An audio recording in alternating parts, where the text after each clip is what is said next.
विधायक रीति पाठक ने सांसद अजय प्रताप सिंह के पार्टी त्यागने पर दिया बयान।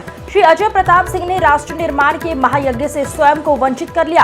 अपने स्वार्थ और इच्छा पूर्ति के लिए पार्टी को छोड़ना दुर्भाग्यपूर्ण। पार्टी ने उन्हें सांसद सहित विभिन्न पदों पर बैठाया। अजय प्रताप सिंह जी का पार्टी छोड़ना दुखद है और बेहद दुर्भाग्यपूर्ण है। भाजपा आज एक विशाल वट वृक्ष है, लेकिन जब भी कोई पत्ता टूटता है तो उसका एहसास इस वृक्ष को होता है। भाजपा को उनके जाने का दुख है। उन्होंने किन परिस्थितियों में पार्टी छोड़ने का निर्णय लिया ये तो मैं नहीं बता सकती, लेकिन उनका ये निर्णय भाजपा के निष्ठावान कार्यकर्ता के अनुरूप नहीं। ये बात भाजपा विधायक रीति पाठक ने राज्यसभा सांसद अजय प्रताप सिंह द्वारा पार्टी त्यागने पर प्रतिक्रिया व्यक्त करते हुए कही।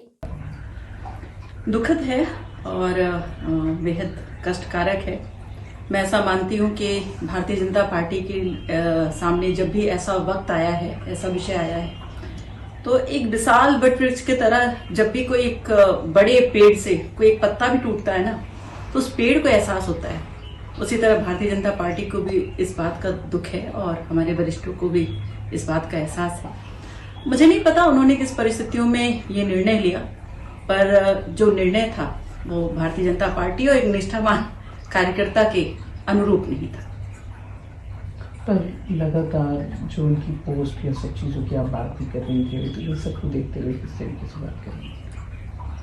मैं आपको बता दूं कि शायद क्षेत्रीय नेता होने के नाते, जो कि वो बहुत वरिष्ठ कार्यकर्ता हैं, वरिष्ठ नेता भी हैं हमारे भारतीय जनता पार्टी के, मुझे लगता है कि शायद 55-56 साल के होंगे और 55-56 साल के उम्र के इस पड़ाव पर भारतीय जनता पार्टी ने उनको क्या क्या नहीं दिया।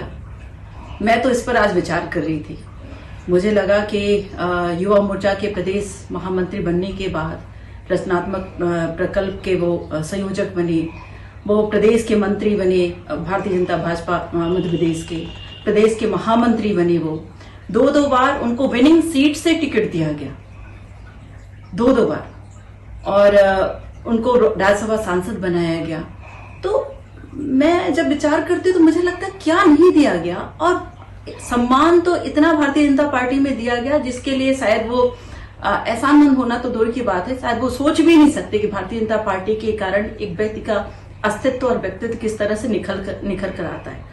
इस वक्त में ऐसा निर्णय लेना कि जिस वक्त में एक राष्ट्रवादी नेतृत्व एक बड़े यज्ञ के लिए, जो विश्व के मंगल कामना के यज्ञ के लिए आगे बढ़ रहे हों, उसमें तो हर कोई अपना दल छोड़कर जिसकी रीति नीति से वो सहमत नहीं है, वो हमारे इस परिवार में शामिल हो रहा है।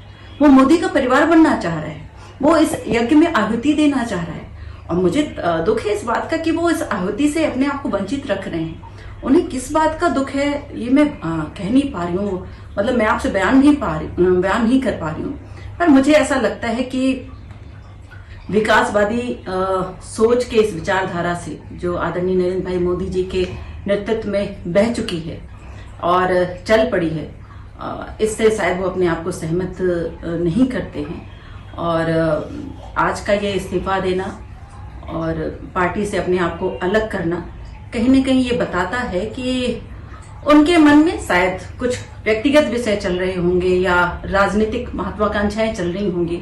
देखिए, इस पर बहुत ज्यादा टिप्पणी करना तो ठीक नहीं है, परंतु उन्होंने भारतीय जनता पार्टी के लिए टिप्पणी की है, तो भारतीय जनता पार्टी के बारे में मैं जरूर इतना कहना चाहूंगी, अपने संगठन के बारे में जरूर इतना कहना चाहूंगी कि आज देश में जब एकमात्र भारतीय जनता पार्टी आदर्श बनकर उभरी है, उसका नेतृत्व आदर्श बनकर उभरा है। आदरणीय नरेंद्र भाई मोदी जी के नेतृत्व में जब हमारा पूरा देश विश्वव्यापी एक लोकतंत्र का महापर्व मनाने के लिए आगे निकल गया है, जब हम बहनों को आवाज दे रहे हैं, बहनों को गैस चूल्हा दे रहे हैं, जब हम धारा 370 और 35A को जब हम समाप्ति की ओर लेकर जा रहे हैं, जो हम इतने बड़े बड़े निर्णय ले रहे हैं, चाहे वो सर्जिकल स्ट्राइक हो, चाहे वो CA हो, चाहे वो अन्य तरह के विषय हो, एक राष्ट्र और एक चुनाव की बात हो, ऐसे बड़े आंदोलन में, ऐसे बड़ी क्रांति में कोई अगर स्वयं की इच्छा की पूर्ति ना हो पाए सिर्फ इस कारण से